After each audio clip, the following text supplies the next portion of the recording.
Okay, welcome everyone. At 12:01, at the midnight hour, we are learning the Mishna Yomis for Shabbos, Parashas Nasa, as we learn in Yoma, in the third perek, Mishna Hey and Mishna Vav, in the third perek of Mesechtes Yoma, sponsored by Yoel Klugman and family for their Gesund Parnas and Achas.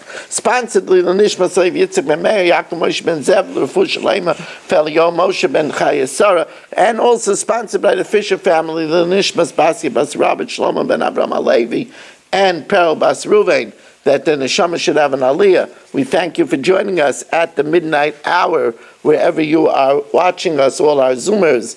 TorahAnytime.com, Facebook, and Kolaloshin, and on YouTube.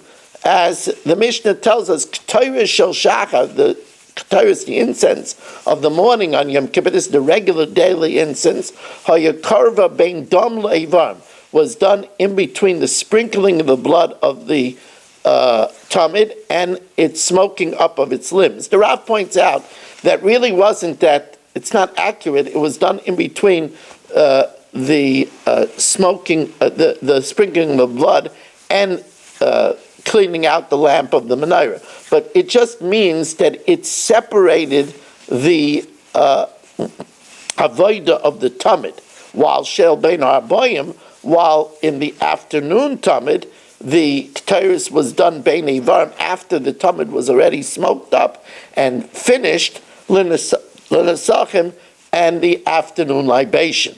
Now remember, we said the Kohen Gadol on Yom Kippur goes into mikveh 5 times. Now if the Kohen Gadol was old, the mikveh was cold, it was maybe too hard for him. If the Kohen Gadol was an older man, or isninus, or he was very delicate, so then mechamen loichanmin, they would warm up hot water from before Yom Kippur, or matilan l'seichat seinen, and then on Yom Kippur they would put it in the cold mikveh, kedei shetafik tzinasin, in order to take away the biting cold.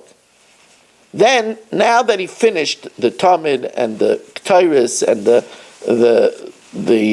cleaning out the lamps, he did the regular daily procedure of the morning. Now he's ready to do this special Yom Kippur avodah, which has to be done with the big day lovin, with the white clothing versus his golden clothing. So now when he changes, Heviu Beis HaParva, they brought him to the rooftop of the Parva chamber where there was a mikveh. Ubat Kodesh, I said that was in Holy Land, in the Azara.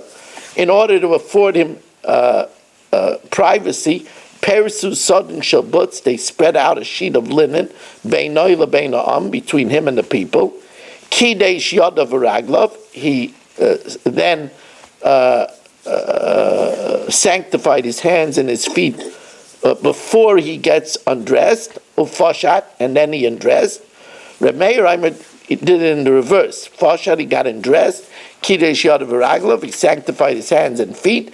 Yard V'Tavel, he went down, he immersed himself, and after immersing himself, all of in his stomach, he went and he dried himself, making sure to be very dry so that no rivulets of water will be a chatzitza between him and the big day lovin, his flesh, and the big day lovin. Hey, view like big day lovin, they then brought him the white garments, which he lavash, he donned them, and then the Kiddush Yad V'Raglov, he again sanctified his hands and feet. Remember, he would do 10 sanctifications of his hands and feet during the Yom Kippur.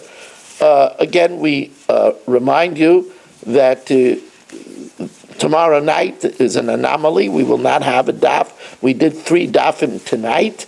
Yud Zayin, Yud Ches, Yud Tes. They will all be on Facebook. They will all be on, why am I mentioning Facebook? TorahAnytime.com. Kolaloshin, also Facebook, also YouTube. We are looking for a sponsor for this week's share. If you would like to sponsor this week's share, 718-916-3100, rmmwsi at AOL.com. Zoom Daf Yomi, Monday through Thursday this week, is at 8:45 at zoomdaf.com. Thank you very much for joining us, and have a good Tavach.